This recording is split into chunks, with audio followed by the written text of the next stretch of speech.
In just a couple of days, Grounded 2 will be releasing into early access, and I think for many of us, that will be the end of the original Grounded. Surely some of us will come back and play it from time to time, but what I decided to do is I wanted to make one more last video, at least for now, on the original Grounded game, the game that grew my channel to the size that it is now, the game that most of you probably found me through. And I wanted to just kind of give it a farewell for now, after having put so many hours into it, making so much content on it, and having many of you obviously find me. So I jumped into the world that I have that has the most days on it. This world has over 600 days. This was my, I think, big pre 1.0 world, and I kind of just wanted to walk around and just talk kind of about about the game, my thoughts on it, and what it kind of means to me.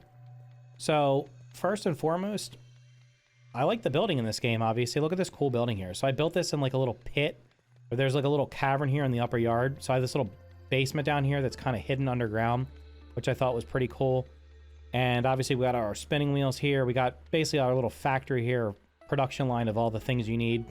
Upstairs, I got a nice little bedroom. If I can get through the door there. Got a nice little bedroom here with a loft. You can get on the roof. And this game had so many secrets you could find. And honestly, along the way, it also had some pretty interesting unintended features, I guess you could say. Many of which were kind of patched out because they weren't intended. One of which you can't even do anymore because it won't even let you. So this is one of the cool things discovered during early access, was being able to put the sap catchers on turrets. So as you can see here, I essentially had a near infinite amount of sap collector. I could collect an infinite amount of, almost near infinite amount of sap here because of all the sap catchers on the two different turrets here. So bugs like that, I think you could actually put them on the, I'm pretty sure you could actually put them also on the refrigerator at one point. It was kind of like anything made out of acorn for some reason. I felt like you could put them on, but that was just a cool little bug. So I guess for me, someone actually asked me this. I did a stream shortly before I'm recording this. They asked me what my favorite memory was from Grounded, and honestly, without a doubt, it's building the museum that I built with my kids. There's a video for that I did. It was one of the first videos I did for the game. We basically did everything that was up to that point in early access, and we built ourselves a nice little museum. It was actually over here by the pond. I was looking for the save for it. I don't know where it is. If I find it, maybe I'll post some, repost it or something at some point in the future. We built ourselves a museum over here, right near this juice box that had literally one of every item in the game, stuffed creatures, trophies, all that kind of cool stuff. And it was just playing through the game at that point was super cool. We actually recently, I played through all the way through New Game Plus. I think it was 2. I think that's what you have to go to get all the 100% all the achievements. So basically get all 45 achievements. So recently did like a full playthrough of that with my kids, and that was pretty fun. And they got to experience it, obviously playing through it, because they hadn't really played it much since probably, I don't know, maybe a year into early access. We played it a bunch and then they kind of stopped, and I kept going with it, and they just went and played some other games. But that was definitely a cool experience being able to just completely finish it with them. And honestly, this game, I guess kind of, how is it like different than other survival games? I guess that's one thing. It has so many cool secrets. Like the pond just has all these little hidden caves and crevices where there's things. There's like the cave that has the, I remember when I found the abomination totem, and I thought I was the first person in the world to find it. Of course, I found out not that long after that I wasn't the first person to find it, but when I found it, I thought I was the first person. And I remember doing it on stream, and everybody was like, oh my god, I didn't know about that. It's the cool stuff like that. And then all the other cool hidden features, all the like locating all the milk molars, finding all the scabbies, those kind of things. The world itself, I mean, the reason I liked this game so much was obviously I like survival games, and I really like Honey, I Shrunk the Kids was one of my favorite movies as a kid. So combining those two in a game was like kind of like, I mean, it was just kind of like a dream come true, right? It was just the perfect marriage of two things that that I know many of us liked. So aside from that, I mean, it's just our overall good game. Like, it's a pretty good game. And actually, I think this might be a museum I have here. Oh wait, I just talked about this on my last stream. I mentioned this. People were talking about building. They were like, what happens in Grounded 2 if you build in a place that's not finished? And I said, well, I had that happen to me. I forgot that was on this world. So this is a cool, pretty funny story here. This is actually like a 2-story house. I don't know if I can still get to it. There's a first floor in this house, and I think my spawn point was set here at one point, so I could just respawn underneath the ground here. But this house was actually a 2-story house. This is the 2nd story, and it was fully obviously above ground. And then they did, I think it was when they did the Into the Wood update, the one that was up here updating the wood pile, adding the termites and stuff like that, that this rock got either slightly raised or they moved it or something, and then this house ended up being completely underground. So just another fun little weird quirk of early access things that can happen like that, where, oh yeah, you know what, if you do build where they don't tell you, or where you're maybe not supposed to, you never know. Or even when places you do build, things can happen. So that was just another weird quirk of the game that I thought was worth sharing because I saw it. This was supposed to be a museum. I don't think I ever finished this one because I ended up stopping playing on this world and ended up moving over to a fresh save for 1.0 just to kind of play through it, because I don't think I never finished the game on this save. But it does have quite a bit of stuff here. I think I have like a bed and stuff up here. Yeah, it's got like all the pictures that were available. I think it had, at the time that I did this, I'm pretty sure it probably had one of every armor set and at least one of every weapon that was in the game. So it doesn't have the stuff bugs yet, although I thought I had them, but I guess I didn't put them in.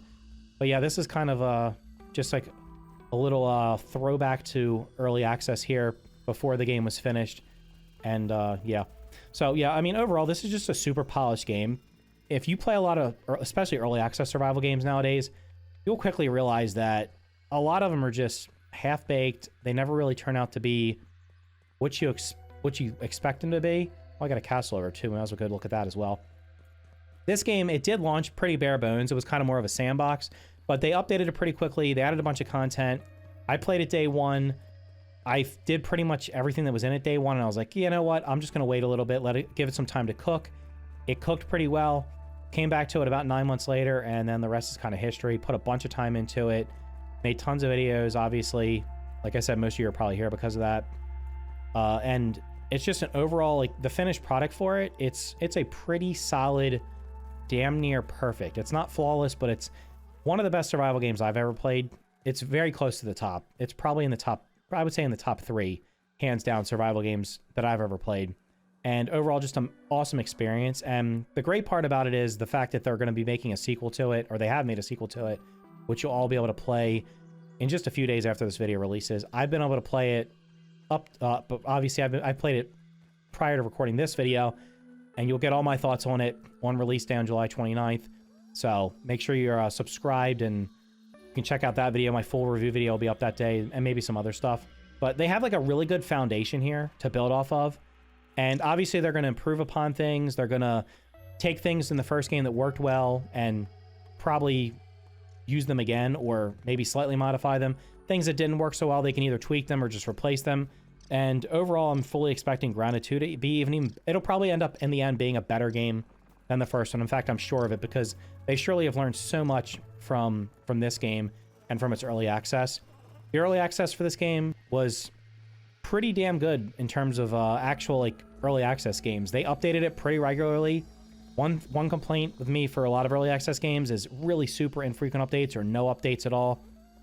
And the game that comes to mind the most is Scrap Mechanic, which is one of my favorite games, and it's literally just been in early access for coming up on, I think it's like 9 years. It's actually 9 years. Yeah, it's 9.5 years in early access. Survival has been in early access for over 5 years, and there's been really minimal stuff added to it. And I really wish more developers would be like Obsidian with this game specifically, and just update the game at the worst like every 3 to 4 months, add content, and just have like a reasonable amount of time to finish the game instead of taking, you know, years and stuff like that. But this is a really cool world.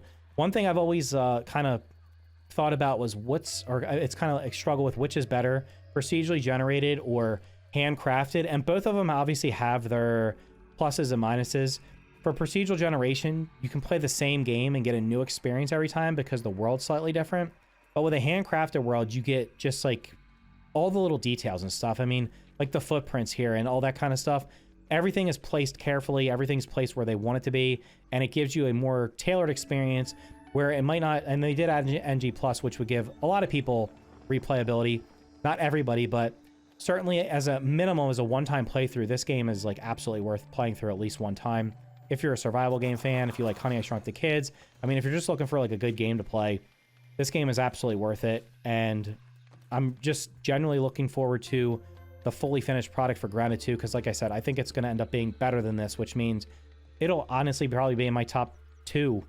If it replaces this one in the top 3, it'll be in my top 1 or 2 survival games of all time. So yeah, I just wanted to kind of make this video as a farewell and say goodbye to the game that, like I said, most likely brought most of you here, the game that put me on the map on YouTube, and well, hopefully the sequel will kind of push me forward, and you know, we'll see what happens with Grounded 2. I think it'll be super successful in the long run, and overall, I'm just, like I said, I'm looking super forward to it. So anyway, if you're looking forward to Grounded 2 content, make sure you hit the like button, make sure you subscribe. I'll be putting videos out next week. I'll have a couple of videos, like I said, a full review video, at least 1 or 2 other videos on launch day. And then I'll be releasing videos periodically after that, like when I think it's worth doing.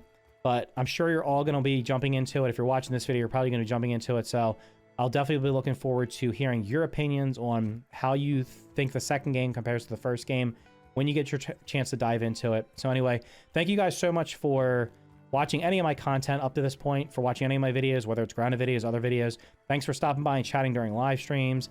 Thanks for just, I don't know, encouraging me to push on when things weren't always the greatest. And I just super appreciate it. Whether you've watched 1 video or 100 videos, whether you've been in 1 stream or every stream I've ever done, whether you've commented on my videos, like, not like, dislike, whatever it is, any type of interaction you have with me, I super appreciate all of it. And I look forward to hopefully getting you to, or having your attention going forward and getting you to interact with my content on Grounded 2 and anything else I do in the future. So anyway, for now, I'm going to be saying goodbye to Grounded, the game that I have probably close to 2,000 hours into now. It's probably pretty sure it's the second most played game I've ever played.